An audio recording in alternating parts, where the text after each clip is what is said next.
लो जी भाई लोग, अजीत अगरकर और उनके सिलेक्शन कमेटी के मित्रों ने इंग्लैंड के अगेंस्ट 5 T20 मैचेस की सीरीज के लिए 15 मेंबर्स स्क्वाड वो अनाउंस कर दिया है। और इस स्क्वाड में ना जो सबसे जिसे कहते हैं बड़ी खबर है वो ये है कि मोहम्मद शामी उनकी इंटरनेशनल क्रिकेट में वापसी हो गई है। उनका जो बनवास है ना, जो कि नवंबर 2023 से ऑनवर्ड्स चल रहा था, वो इवेंचुअली खत्म हो गया। उनको आवाज़ आ गई है कि तपस्या आपकी एक्सेप्ट हुई, अब आपको मिलेगा इंटरनेशनल क्रिकेट का निर्वाण। तो मोहम्मद शामी की रिटर्न हुई है इस स्क्वाड में। पहले मैं आपको ज़रा स्क्वाड बता दूं, फिर उसके बाद इसके ऊपर बात करते हैं। Surya Kumar Yadav captain as usual.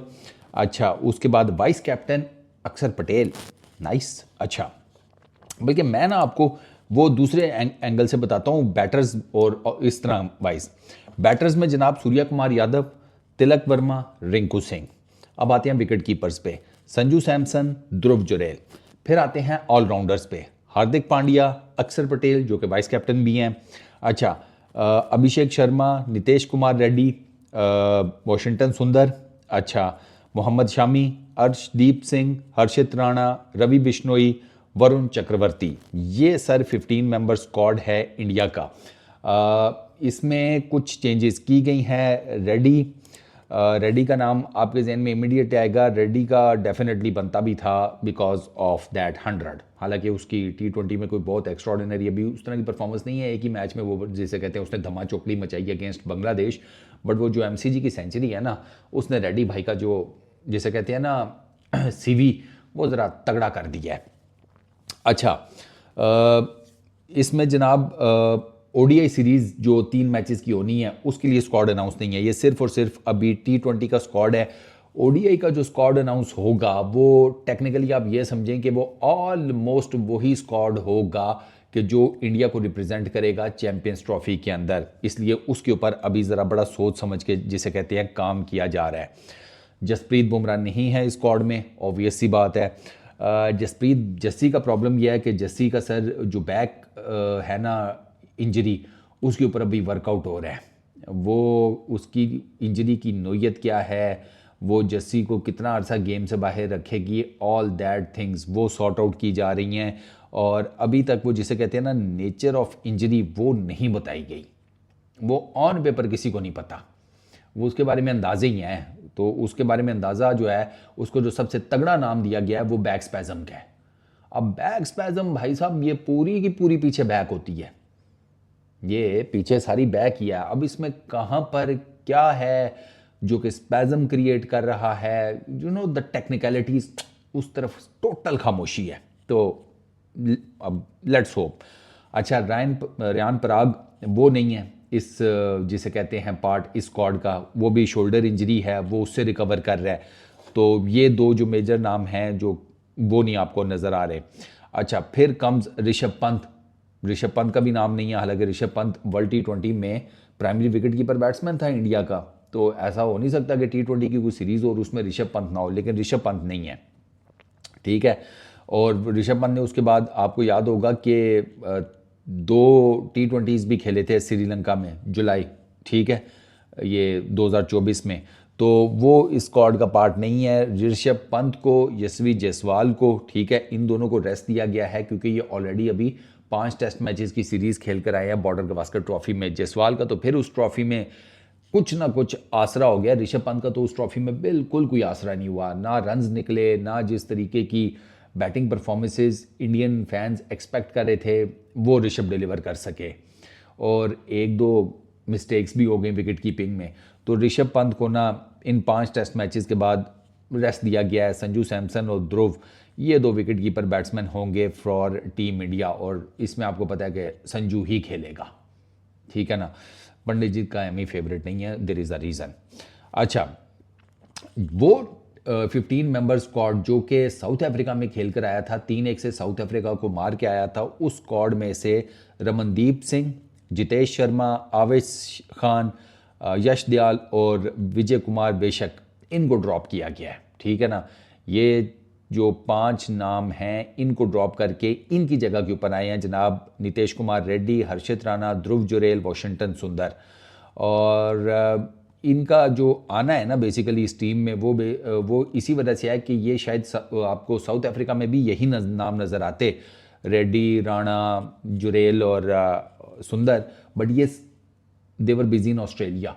इस वजह से ये साउथ अफ्रीका वाली T20 सीरीज़ का पार्ट नहीं बन सके थे, और जैसे ही अब वो सीरीज़ ख़त्म हुई है, अगली T20 सीरीज़ आई है, तो ये लोग वापस आ गए हैं अलॉन्ग विद मोहम्मद शामी।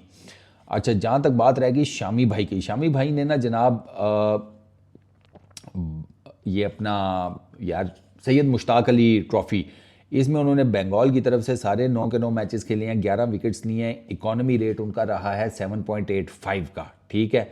उसके अलावा 50 ओवर्स की उन्होंने 3 गेम्स जो हैं वो बंगाल की तरफ से खेली, लिस्ट ए की विजय हज़ारे ट्रॉफ़ी में, वहाँ पर 5 विकेट्स ली, बॉलिंग एवरेज 25.80 की। तो अब वो शामी भाई का पहले ही आ रहा था, ये जब ये इनकी हल्की फुल्की सी परफॉर्मेंसेज चल रही थी, उस टाइम बीजीटी भी चल रही थी, तो था कि शायद वो बीच में इंक्लूड कर लिए जाएं, शायद आखिरी 2 टेस्ट में आ जाएं, लेकिन बीजीटी बगैर शामी भाई के ही, जिसे कहते हैं ना, शुरू भी हुई और उनके बगैर ही दी एंड भी हुई। अनफॉर्चुनेट है, और वो आपको नज़र आया कि बुमराह नीडिड आ बैकअप पेसर और जनमन पेसर। ठीक, मैं सिराज और उसको जिसे कहते हैं नलीफाई नहीं कर रहा अपना, यार एक तो नाम क्यों जहन से निकल जाते हैं भाई यार, आकाशदीप और यार वो लंबे का क्या नाम यार, देखो यार मुझे कुछ ना कुछ चमनप्राश खाना पड़ेगा, मेरे जहन से नाम निकल जाते हैं यार एकदम, बट खैर जो आपके जहन में आ गया ना, उन लोगों ने बॉलिंग अच्छी की, नलीफाई नहीं कर रहा, लेकिन यार वो एक जेन्युइन पेसर जो होता है ना 140 145 मतलब 90 माइल्स प्लस वाला, वो फिर एक और हिसाब किताब होता है, और वो बुमराह के बाद वो मिस किया गया है। अच्छा, जहाँ तक बात रह गई जनाब ये मैचेस जो 5 हैं ये कहाँ पर हैं, तो आपको मैं बता देता हूँ कि पहला मैच 22 जनवरी से ये सीरीज़ स्टार्ट होगी, यानी कि 10 एक दिन बाद। पहला मैच ईडन गार्डन्स में है, ठीक है, 22 को, फिर 25 को दूसरा है चेन्नई में, उसके बाद 28 को तीसरा T20 मैच वो राजकोट में है, चौथा T20 मैच 31 जनवरी को पुणे में है, और उसके बाद संडे को लास्ट 5th और लास्ट यानी कि जो T20 इंटरनेशनल गेम है वो खेली जाएगी वानखेड़े में।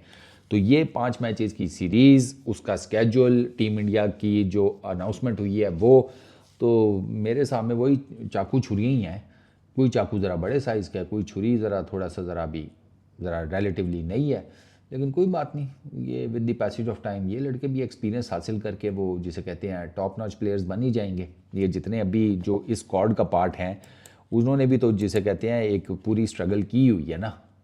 ये आप पांड्या को देख लें, आप इस पूरे स्क्वाड में ना संजू सैमसन को देख लो, आपको पता चल जाएगा संजू सैमसन की जो स्ट्रगल है ना टीम में आने की, इंडियन टीम में आन जान।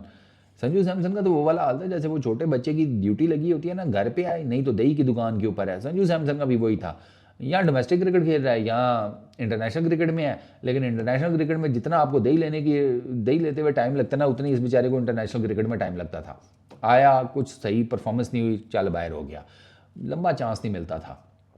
अब यह है कि अब चूंकि थोड़ी सी परफॉर्मेंसेज आई हैं तो अब ज़रा चांसेस जो है ना वो लंबे हैं, और साउथ अफ्रीका में तो तबाही किस्म की उसने बैटिंग की है ना संजू सैमसन ने और इसने तिलक वर्मा ने। मतलब टेक्निकली देखा जाए तो इन दोनों ने ही सीरीज़ जिताई है, क्योंकि ये दोनों हाईएस्ट रन्स गेटर थे, 200 प्लस इनके दोनों के स्कोर्स हैं उसमें, और उसके बाद मेरा ख्याल है स्टब्स है शायद, उसके 100 प्लस समथिंग स्कोर है, 200 प्लस के स्कोर में यही दो हैं, तिलक वर्मा और संजू सैमसन। सेंचुरियाँ खड़काई थी ना, तो बनता ही है। तो ये सीरीज़ भी मज़ेदार होगी डेफिनेटली, इंग्लैंड वर्सेस इंडिया। सो देखते हैं क्या रिजल्ट निकलते हैं। इस वीडियो में इतना ही, अपना बहुत ख्याल रखना, नेक्स्ट वीडियो में मुलाकात होगी, पीस आउट।